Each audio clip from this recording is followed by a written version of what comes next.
High friends, welcome to relax recipes. Arabian குபூஸ் எப்படி பண்ணுறதுன்னு பார்க்கலாமா? வீட்டிலே நல்ல சாஃப்டாக டேஸ்ட்டாக பண்ணலாம். இதை நம்ம நடுவில் பிரித்து நான் பேக்கெட் ஷவர்மா மாதிரியும் வச்சு கொடுக்கலாம்.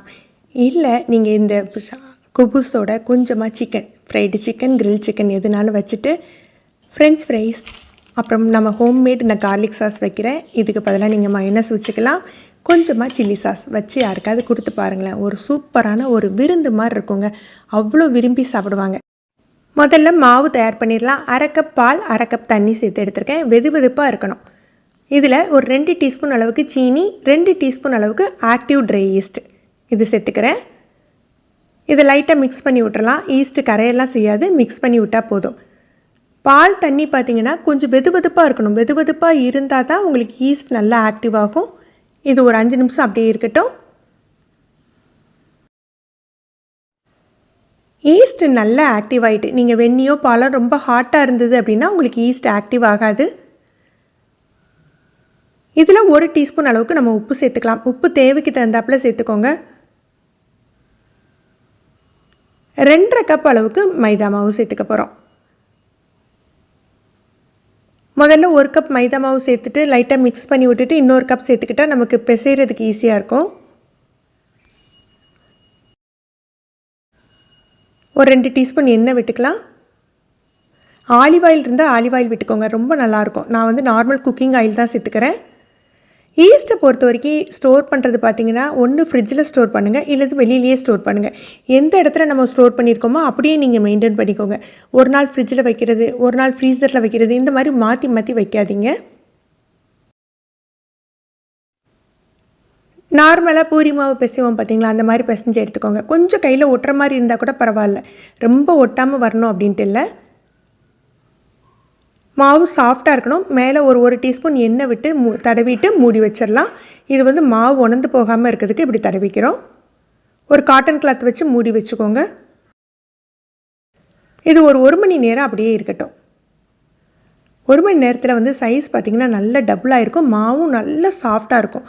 ரொம்ப அழுத்தம் கொடுக்காமல் நம்ம மாவு உருட்டி எடுத்துக்கணும்.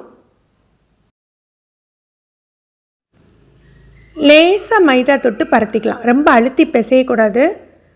பரத்திட்டு நம்ம ஈக்குவலாக சப்பாத்தி மாவுக்கு உருட்டி எடுக்கிற மாதிரி உருண்டை பிடிச்சி எடுத்துக்கிட்டாலும் சரி, இல்லை நீங்கள் வந்து கட் பண்ணி எடுத்துக்கிட்டாலும் சரி. இன்றைக்கி நான் யூஸ் பண்ணியிருந்த 2.5 கப் மாவுக்கு 8 அளவுக்கு கிடச்சிது.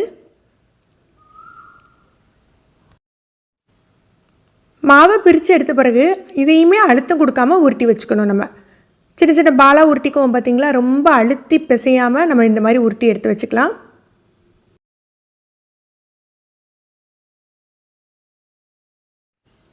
இப்போ மைதா தொட்டு தேய்ச்சிக்கலாம். இந்த மாவு ஒட்டாது. லைட்டாக மைதா மாவை தொட்டு தேய்ச்சிட்டு கொஞ்சம் கனமாக பரத்தி எடுத்துக்கோங்க. ரொம்ப மெல்லிசாக திரட்டக்கூடாது. இதை சப்பாத்தி போடுறதோட கொஞ்சம் திக்காக தான் இருக்கணும். அப்போ தான் உங்களுக்கு வந்து அந்த ஷவர்மா பண்ணுறதுக்கு, பேக்கெட் ஷவர்மா பண்ணுறதுக்கு அந்த லேயர் கிடைக்கும் நமக்கு.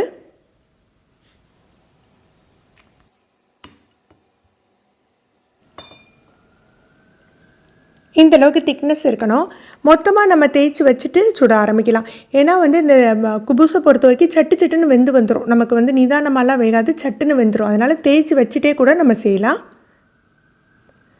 உங்களுக்கு டிசைனாக அழகாக வேணும் அப்படின்னா நீங்கள் ஒரு டிஃபன் பாக்ஸோ ஏதோ வச்சு இந்த ரவுண்டாக கூட கட் பண்ணிக்கலாம். நான் அதெல்லாம் எதுவுமே பண்ணலை. நார்மலாக தான் நான் வந்து தேய்ச்சிக்கிறேன். கல் சூடானாக்கில் மீடியம் ஃப்ளேமில் வச்சுக்கோங்க. மீடியம் ஃப்ளேமில் வச்சுட்டு குபூஸ் போட்டோன்னா சட்டுன்னு வெந்து வந்துடும். ஒரு 20 செகண்ட் வச்சாக்கலே இந்த மாதிரி கொஞ்சம் கொஞ்சமாக பொங்கி வரும். உடனே நம்ம திருப்பி போட்டுடலாம். ரொம்ப நேரம் வேக வைக்கணும்னு அவசியம் இல்லை. இது வந்து அதே மாதிரி இதுக்கு எண்ணெய், நெய் எதுவுமே போட வேண்டாம். திருப்பி போடுங்க. லைட்டான ஒரு கலர் சேஞ்ச் வந்து கொஞ்சம் பொங்குனாக்கில் நம்ம எடுத்துடலாம். எனக்கு வந்து அந்த கொஞ்சம் ப்ரௌன் டாட்ஸ் வருது பாருங்கள், இந்த மாதிரி வந்தால் ரொம்ப பிடிக்கும். அதனால் அப்படி எடுக்கிறேன். நீங்கள் கடையில் பார்த்தீங்கன்னா ப்யூராக அப்படியே ஒயிட்டாக இருக்க மாதிரி அந்த மாவோடையே எடுத்திருப்பாங்க. இந்த மாதிரி எடுத்திங்கன்னா ரொம்ப நேரத்துக்கு சாஃப்டாக இருக்க மாதிரி இருக்கும்.